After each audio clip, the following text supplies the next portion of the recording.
All right, we are live. Awesome to see everybody. Let's get Facebook in here before we officially start the show. Rocking and rolling. Spinning wheels. Yeah, boop, boop, boop. 1 and 2. All right, good signs. Good signs and good times. Welcome, everybody. Tuesday evening. It's time for an episode of Building the Broncos. I am Nik Kendell, joined by Carl Dumler, always on these Tuesday evening shows. Carl, it's good to see you, buddy. I feel like we're starting to get back into the roll with everything here. You've been back here a lot. I'm here. I think with my move coming up, I'm sure I'll have some moving pieces. I don't have dates or anything yet, but things are locking into place, and the season is pretty much upon us. Yeah, unfortunately, sometimes summer can get a little crazy. Like I Yeah. said, you've got an upcoming move. I've got 3 kids that have countless things that seem to pop up, and it gets a little crazy. But at the same time, that's part of life. But we're here together. It was a little touch and go today of who was going to be here, either you, Yeah. me, somebody else. But we both made it, and I'm excited about that. How'd your hike go?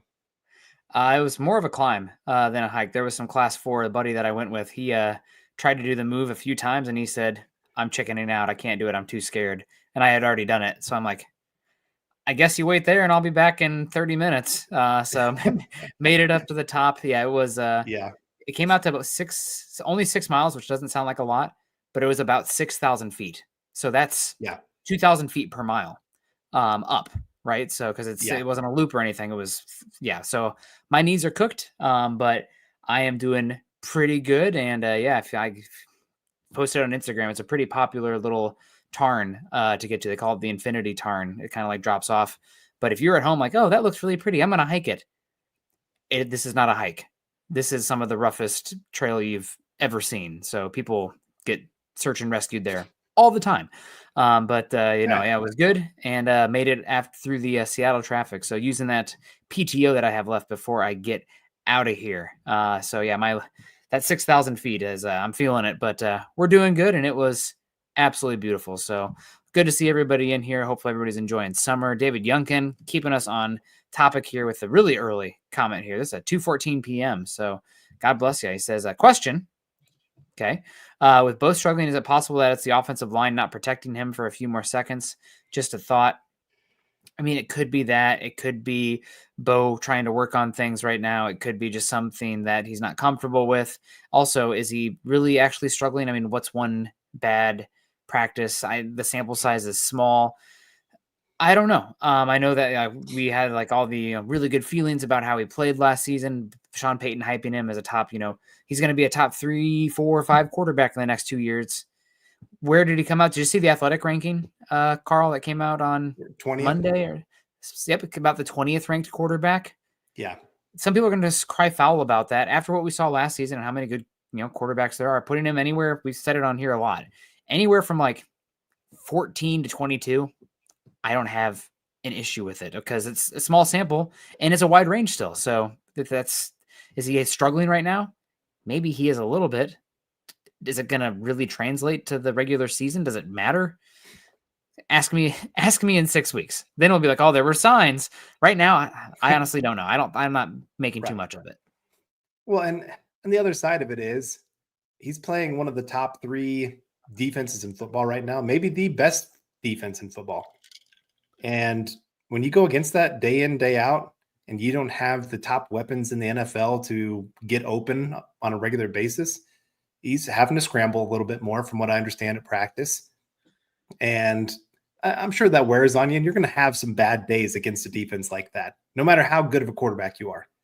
If you're Peyton Manning in his prime, if you're Tom Brady in his prime, if you're playing one of the top defenses in football every day in practice, you're going to have a few days of bad. So I'm not worried about it.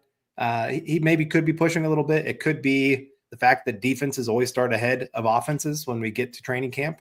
It could be, like I said, offensive line, maybe having a few struggles against this defensive line. It could also be the fact that most of his weapons this year are brand new, other than Sutton. You got 2 new running backs that you're working with. You got a new tight end that you're working with.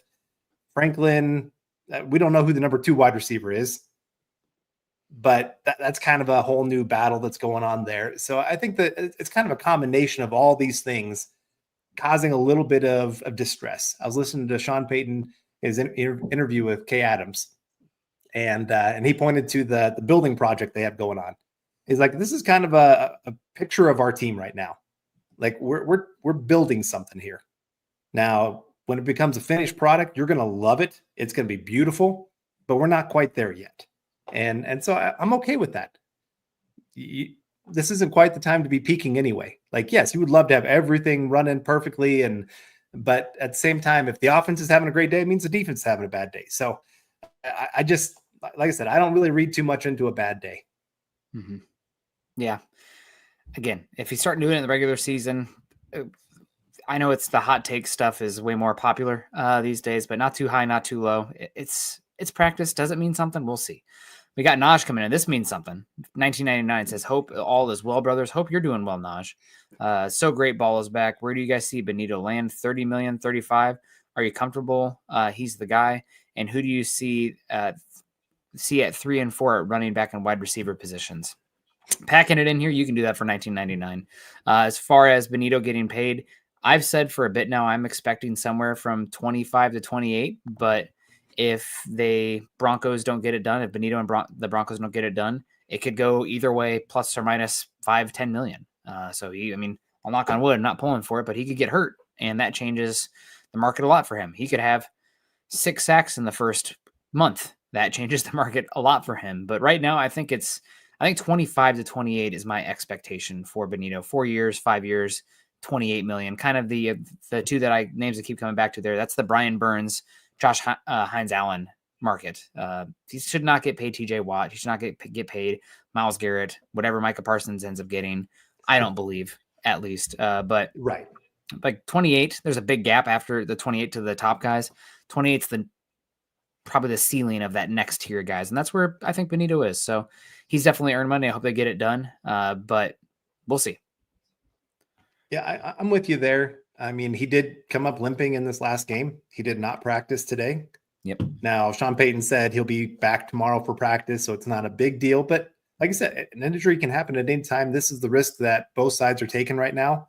Mm-hmm. He could go crazy and first 8 games of the season have 10 sacks and look like another guy that's going to get another second team all-pro season.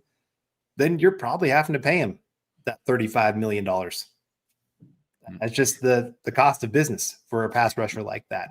Yesterday's but, like cost I said, it could go the other way. Cost. It's one of my favorite right, quotes. Exactly. Yesterday's cost is not today's cost. Right. And am I comfortable he's the guy? Not really.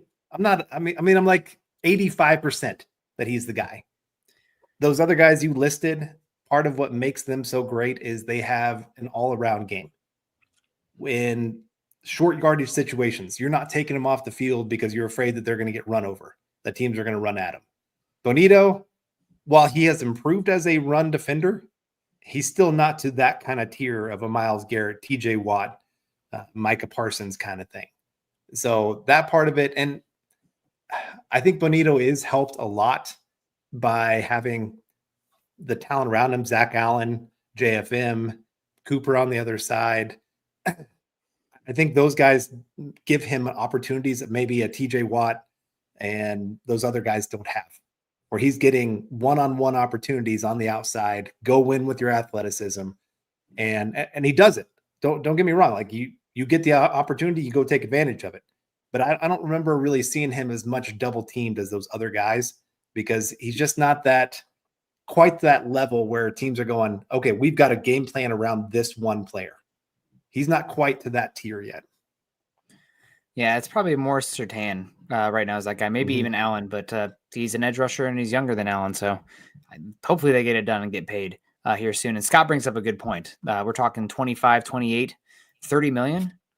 Right now, the tag is 27.7 for a linebacker. So it'll obviously be up a little bit probably next season after Parsons' deal comes in, but you have that in your back pocket. Nobody wants that, but it is something the Broncos can use. What we do want is members coming in. Jason Shacky coming in here. It's a German pronunciation there. I'm sure the AAKE there. But he became a YouTube member, and that is fantastic. Nice. Make sure you guys are joining Jason to become YouTube members.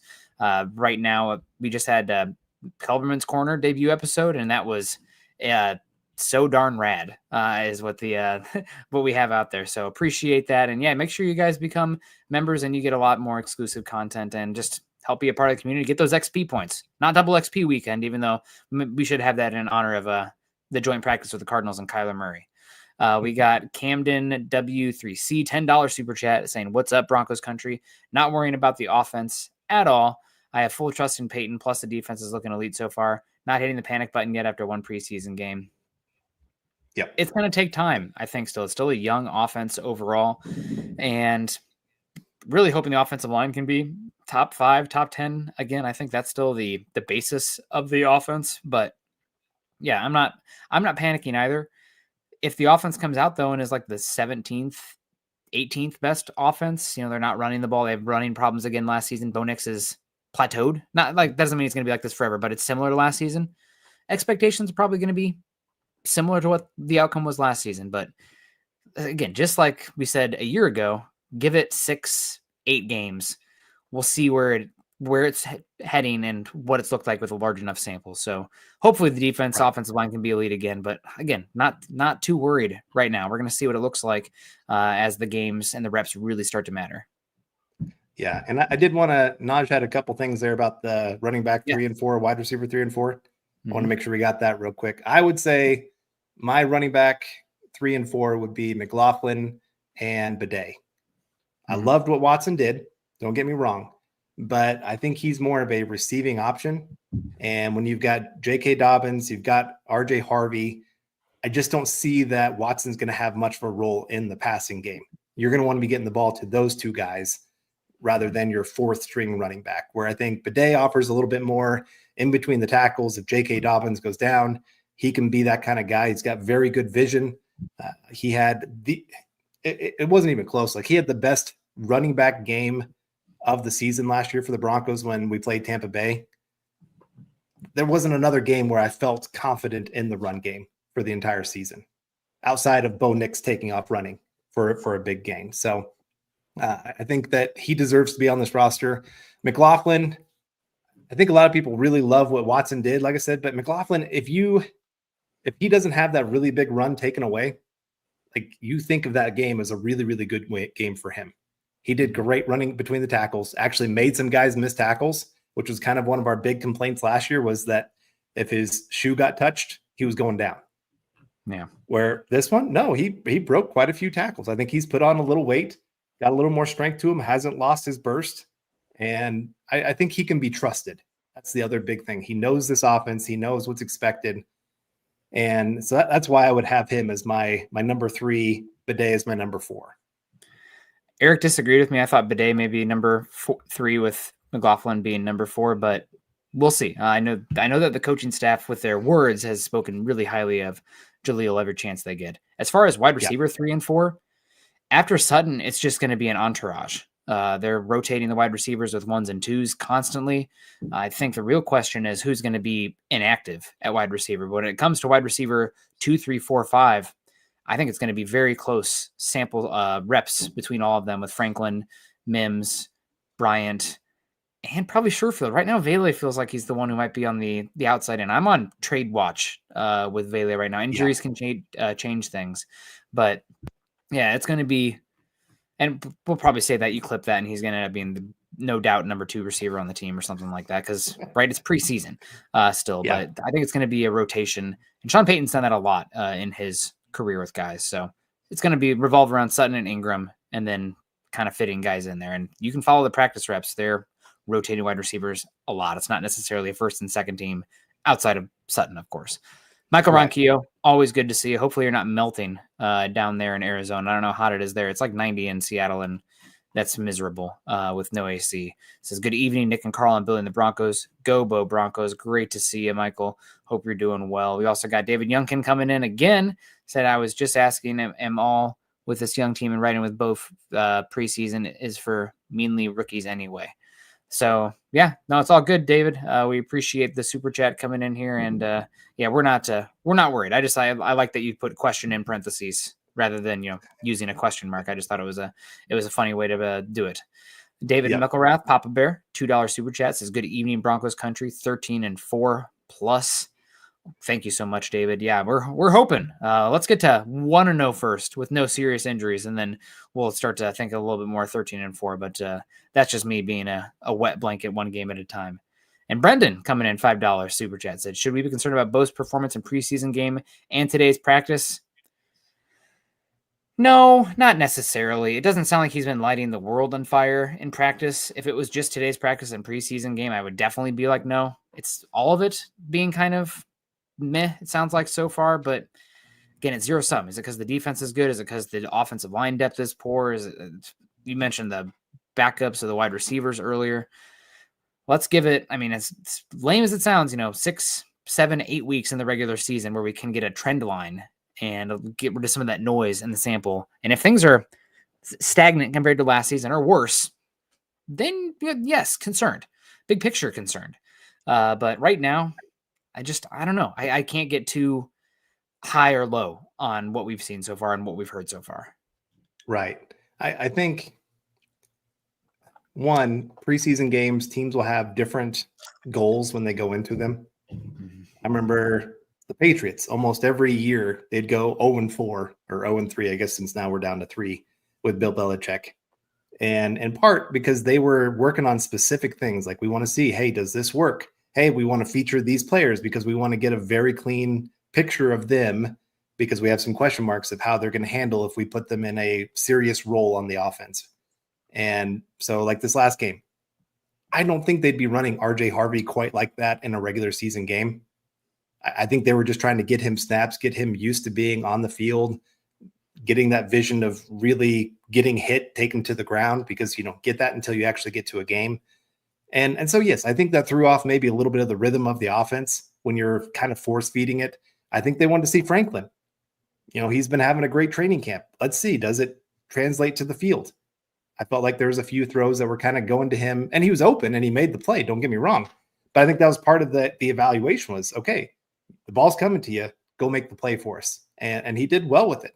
I think he's got an actual real shot of being the number 2 wide receiver on this team when all is said and done at the end of the season. And we're looking at, number of targets, number of catches, those kind of things. I think he could be there. And so all of that means you're not putting a game plan forward. You're not actually trying to, hey, we're stacking these kind of plays because we know the defense is going to be trying to do this against us. And so, again, I'm not too worried about it. The safety, I would say, is more of a pre-snap problem than it was a post-snap problem. The fact that he didn't see that the blitz was coming like that, an unblocked guy coming at him, and being able to see, okay, Franklin, he's in the spot where everybody just kind of evacuated on the defense. Maybe he'll be open. That's the only thing that I would really critically, yes, running back in the end zone, but there again, it's preseason. I don't want my quarterback getting hit. If it means a big hit or taking a safety, I'm taking a safety in preseason. I'm not one to be that team that loses their starting quarterback and all these Super Bowl aspirations gone. Now, Stidham, he had a good game, but he's still a backup. And there's still a couple plays in there that I'm like, yep, this is why he's the backup. He fumbled twice in that game, or one that was really close that they decided he was down. I think if they really actually reviewed it, it would have been a lot closer. One of those that could have been overturned. And then he fumbled the other one. He has a problem with that. Bo Nix doesn't have that problem. So that can be something between winning a game and losing a game by your quarterback fumbling like that. So, like I said, I don't have a problem in a preseason game, my quarterback not taking a hit and doing something like that. I still think it was a little bit of a boneheaded play, and you need to be smarter and protect the football. And it's kind of that Johnny Knoxville coming out of him there, and you just turf it at that point. Take the penalty, not taking the hit. Well, don't take the safety either. So I don't know. But I do want to say hello to a bunch of people in here. Ernie Mays, good to see you. String guy, if Scott would message Chad about this, I didn't know if there was issues going on, but he had hard time getting in the getting into the Kelberman's corner. So I don't know. I do think other folks were in there. Mike Thompson, great to see you. Member of Benjamin Flores over on Facebook. We got Shiloh. Shiloh's not a member yet. What's going on, Shiloh? Good to see you. Benjamin Flores on Facebook. Glad the first team played like garbage in that game. Wake up call. Nothing lights a fire like embarrassment. Absolutely. Greg Smith. Great to see you. Ernie Mays. Go Broncos Country only. It's Bo Nix. Good to see you, Bo. Get back to the study books there. Diamond Rattler. Awesome to see you. Our guy Roy. Good evening. What are your expectations for the Arizona? Hoping that the offensive line. I'm so boring. I want the defensive line to wreck it so they can't do anything, and I want the offensive line to lean on them. Other than that, some individual players doing well, but if you're winning on both sides of the trenches, like emphatically, things snowball good, positive from there. So that's what I'm looking for. Arizona does have a pretty underrated offensive line, though. So good test for the Broncos defensive front. Yeah, I guess I'm looking forward to again, seeing the running backs, seeing how that room's going to shape itself. Even there really wasn't a running back that I looked at and said, wow, that was a terrible game. Harvey, there was some hit and miss lanes, trying to kick it outside a couple more times than maybe he should have. Estime, maybe not having that burst that you'd still like to see a little bit more burst out of him, but it still wasn't even the worst game for him either. He had a couple okay plays for him. And so just see, is there anybody that's going to really separate themselves within this 6-man running back room to really establish, okay, I belong as one of the 4 that make this roster. And then wide receivers again. I just want to see who's going to really push for that number 2 spot. I think Franklin did a great job. I thought Bryant did a pretty good job. He had the bad penalty, and then he had the one play on the sideline where he could have dragged his second foot. I don't know. I mean, that's something they can just talk to him about hey, this isn't college. 1 foot doesn't count. Got to get both feet down. That's a big play that's left on the field because you kind of got sloppy with your footwork. This is what we got after Jerry Jeudy for all those times where he had a couple touchdowns get called back because he couldn't get his second foot down because he just kept thinking, nope, I'm just going to run through this whole play. And so those kind of things, I want to see a couple of those things get cleaned up. Sherfield, can he stack 2 great games in a row at wide receiver, really establish himself as one of those top guys? And then, Bo Nix, see him get some things cleaned up, look a little less rattled, a little bit more accurate. I think that was maybe my bigger issue than anything else with him. There's a lot of throws that just looked a little off target. The couple of the deep throws, a little bit shorter than you need them to be. I get giving your wide receiver a chance, but there's sometimes you just got to let it fly and expect your wide receiver to run under it and go get it. And then, I'd say those are kind of my main things for this upcoming game. Just clean up a lot of things that we saw as problems in the last one. Yeah, and I do want to talk a little bit about shifting gears here. We had Nik Bonitto on fire with 2 sacks. Good to see a young Tyrone.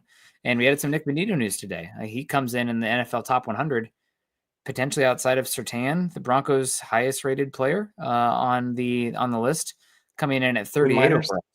Sorry, go ahead.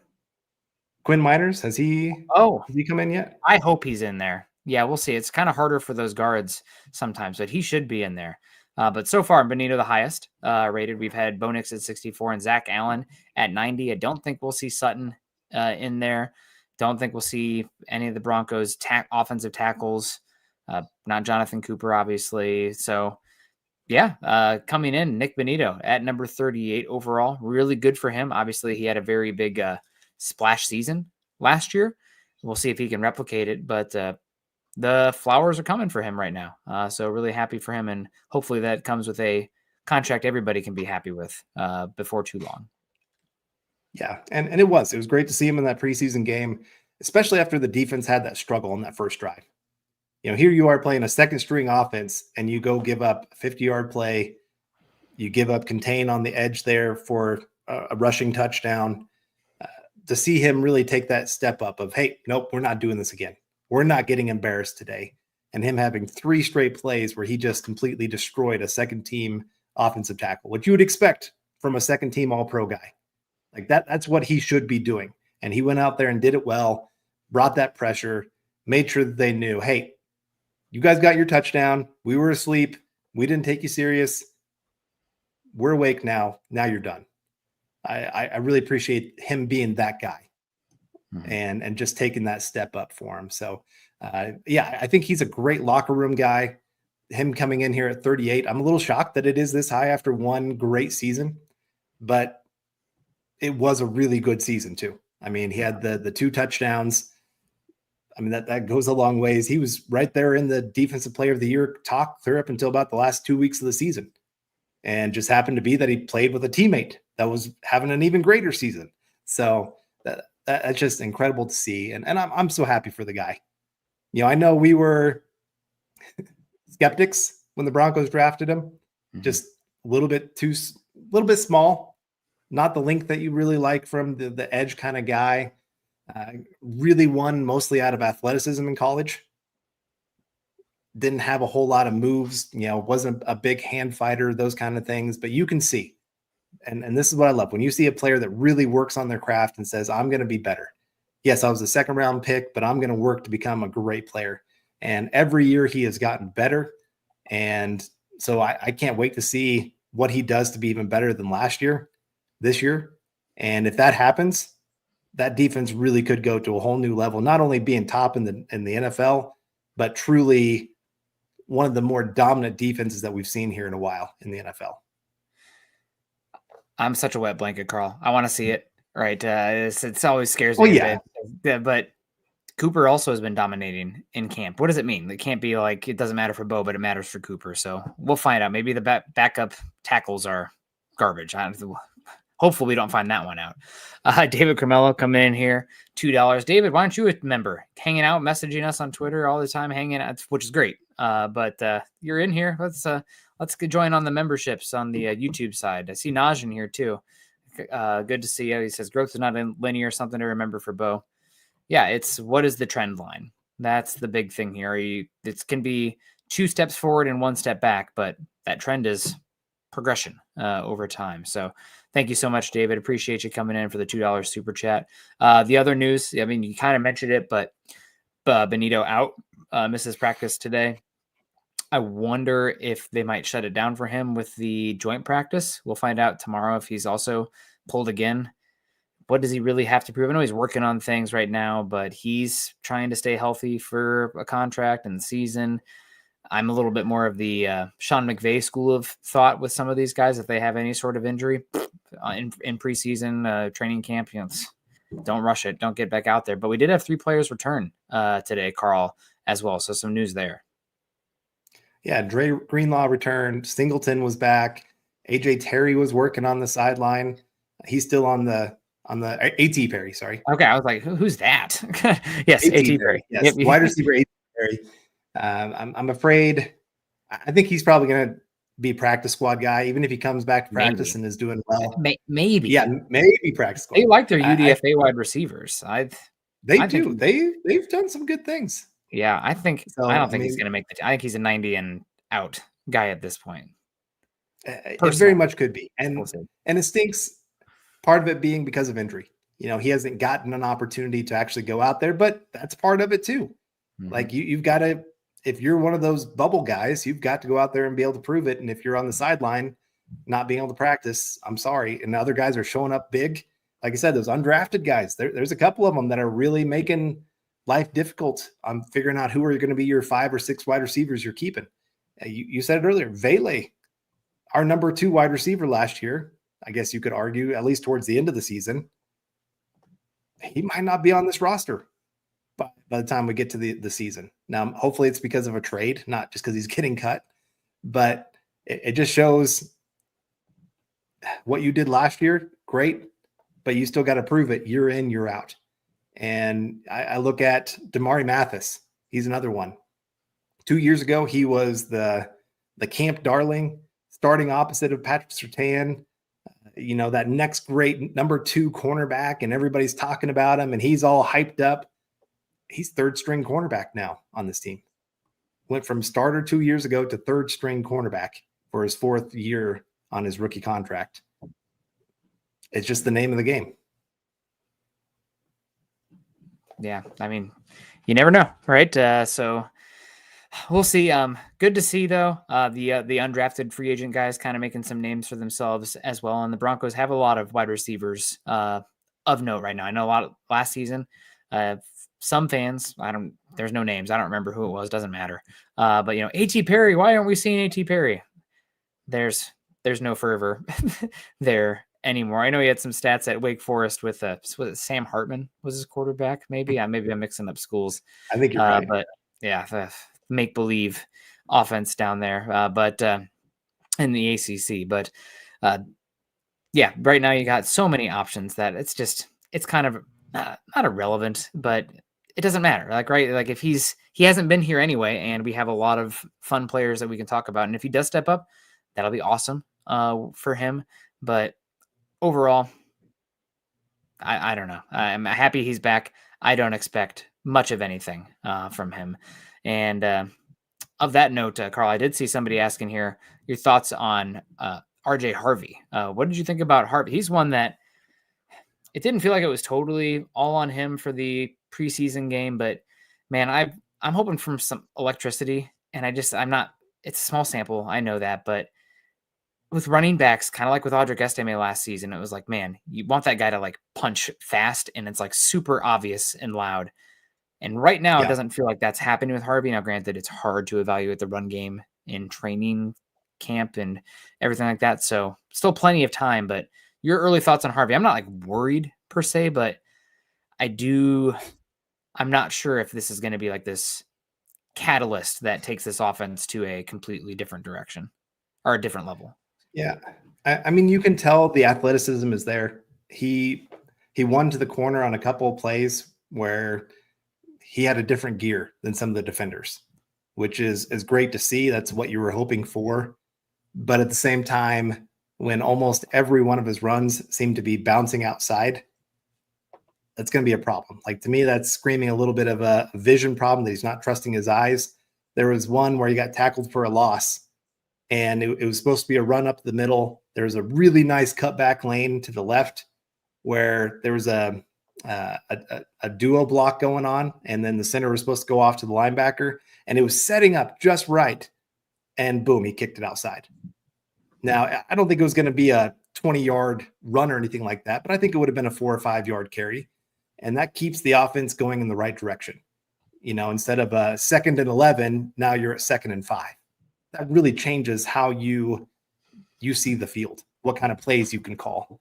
And so that kind of thing makes me a little bit nervous with him, of how is he going to be used in the early part of the season when he might not be even the number 2 running back on this roster right now. He might be the 4th best running back if we're talking about immediate production, what they could be bringing to the field. I think Bidet could be doing a little bit more early in the season than him. Now, they're still going to give him the carries because he's that 2nd round darling. He's been hyped up. This coaching staff really loves him. And like I said, small sample size. Maybe he gets 5 more carries and we're not even having this conversation. We're like, man, this guy, he's going to be awesome. All it takes is that one really big play, and you're like, okay, that's why we drafted him. And maybe that'll happen this week. I don't know. So I'm not too worried yet, but it's still, I mean, we saw it with some running backs here in Denver, that vision problem. Javonte, it was easy to see early on, even though he had some really good runs that rookie season, some of them came with him choosing the wrong place to go. Now, he broke like 3 tackles and it turned into a positive play, but it's more of a great result, bad process. And I'm a little bit worried that Harvey's going to fall into that same category of there's going to be some great result plays, and all of us are going to be cheering those on, but they might not have been a great process for him to have gone through. Well, the coaches are going to look at that and they're going to say, hey, I'm glad that you had a 25-yard run, but did you not see this lane that opened up where there's like 3 yards of space for you to run through for an easy big gain up the middle? I think there's going to maybe be some of those kind of carries, and you're going to have to live with the home run hit or the strikeout with him. Yep. And as we wrap up the show, I do got to get out of here because we were selling some furniture and somebody's going to be over here. It is joint practice coming up. The Broncos are one of the few teams with 2. Are there any matchups specifically that you're excited for, Carl? Personally, for me, the Broncos offensive line versus a pretty highly invested in, relatively highly invested in Arizona Cardinal front. So they obviously have Darius Robinson, who they drafted in the first round, I believe 2 years ago. They paid Josh Sweat pretty good money. Baron Browning back in town, of course, as well. They got Dalvin Tomlinson and Calais Campbell. I mean, you got some names on that offensive line, no doubt, or defensive line. And then I'm excited to see Marvin Harrison Jr. versus Patrick Surtain. I know Harrison wasn't Malik Neighbors or Brian Thomas Jr. last season, but still a really good player. So those are the areas that I'm pretty darn excited to see, especially some of the Broncos offensive line. Can they keep some of the different weapons that the Cardinals have at pass rush at bay? I'm going to go Trey McBride versus our linebackers and safeties. I mean, he's a top 4 tight end in football. And if they can do well to contain him during the practice, and if they do, I don't know if the starter's going to play a whole lot on either side for Cardinals or Broncos. I mean, Sean Payton talked about it. He said he doesn't know how long he's going to put them on the field, if at all. He said it's just going to kind of depend how the practice goes. I'm guessing if they have a bad practice, he's going to give them more time in the game. If they have a really good practice, he's going to be like, nope, we've got the work we need. We'll give you a drive kind of thing. But Trey McBride, really, really good tight end, guy that's going to challenge those linebackers. I'm really hoping Singleton, Greenlaw, if they're fully healthy, like I said, if they're even 90%, keep them out. But if they're 100%, get them back out there. I'd love to see them get that kind of matchup. And because, I mean, you got Travis Kelce that you're going to be going against, Brock Bowers. You got to get used to playing some really good tight ends here in the NFL. Yeah. And I see we got some people not too concerned about RJ Harvey with everything. I think that's what the chat is talking about there. So talking about some of the drops and everything. Overall, again, regular season is around the corner. Long as, what's the big thing, Carl? What's the most important thing with camp and joint practice and preseason? Stay healthy. Stay healthy. God bless. So true in life, and it's true for the Broncos leading up to the regular season. So we're going to try staying healthy as well, getting on out of here. So make sure you guys are joining us. Again, every Tuesday night we're hanging out. Make sure you're following Carl and I on Twitter. Carl's at Carl Dumler, MHH. I'm at Nick Kendell, MHH. Make sure you become a member of MHH YouTube. Appreciate everybody who's joining that area. Make sure you're doing that. Over on X, we're at the MHH Pod, of course, as well as at Mile High Huddle. Instagram also at mile_high_huddle. Whoever got Mile High Huddle, not a fan of that. What are you guys doing without the underscores? And of course, subscribe, like, and share over on YouTube. Carl, any final thoughts? I mean, 3 players back, Bonitto out. We'll see if anything's there. Happy for him getting that. Was it 38 overall on that ranking? And again, Bo Nix struggled. Okay. Again, I'm not too worried. What's the positive? Troy Franklin's been having a great camp, and that's the second or third most valuable position, and you might have a day 3 rookie cost control guy the next 3 years. Heck yeah. So we'll put on the positive for that one. And I loved Bo Nix met with Kay Adams after the practice, and she had made the comment of, hey, that was a great practice. And he goes, no, it wasn't. He's just very honest. He said, I didn't have the energy today. I didn't bring it as a leader. You know, he took accountability for the bad practice that he had and didn't put it on, hey, my receivers didn't make plays for me. My offensive line sucked today against, Jonathan Cooper was destroying my right tackle. He didn't do any of that. It was all on him. It's one thing I really do love about Bo Nix. Beyond everything else, the guy is very accountable to himself. He works hard. You never have to question if he's going to put in the effort and the time to be a great quarterback. Now we got to see if he has fully the talent to get to that top tier. We don't know that part yet, but we do know that he has the right mindset, the right personality to really become that kind of guy. So I was really appreciative of that after a bad practice. Oh, we lost you, Carl. I don't know what happened there. Oops, sorry. I don't know either. Well, I think you're trying to make a point here. Sorry, go ahead. No, I'm all good. Like I said, I do like the way the Bo handled it, and I expect better moving forward from him. Yeah, that's great to see. I was busy, so I did not see the Kay Adams interview, but she's always good to hear from, and always get some good information from Son. So a lot of fun. Appreciate everyone hanging out with us, getting us out of here. Carl froze. That's what it was. Well, good job being a good producer there, Scott. yeah, we're going to wrap it on up. So we'll see you guys again next Tuesday. A little bit more information. Hopefully, again, everyone's staying healthy. Appreciate everyone coming in with the stars today. Jason joining the group, of course. Naj in here. We got Camden, David Youngkin, of course. Michael Ronquillo killing it as always. Brendan, good to see. He's asked you to be concerned like we talked about. No. David Cremello, good to see you. Papa Bear, of course, as well. The members. You guys are killing it. We'll see you. I'll see you guys again tomorrow morning. Carl and I will see you again in a week. Have a great one. Kindness and compassion. Go Broncos.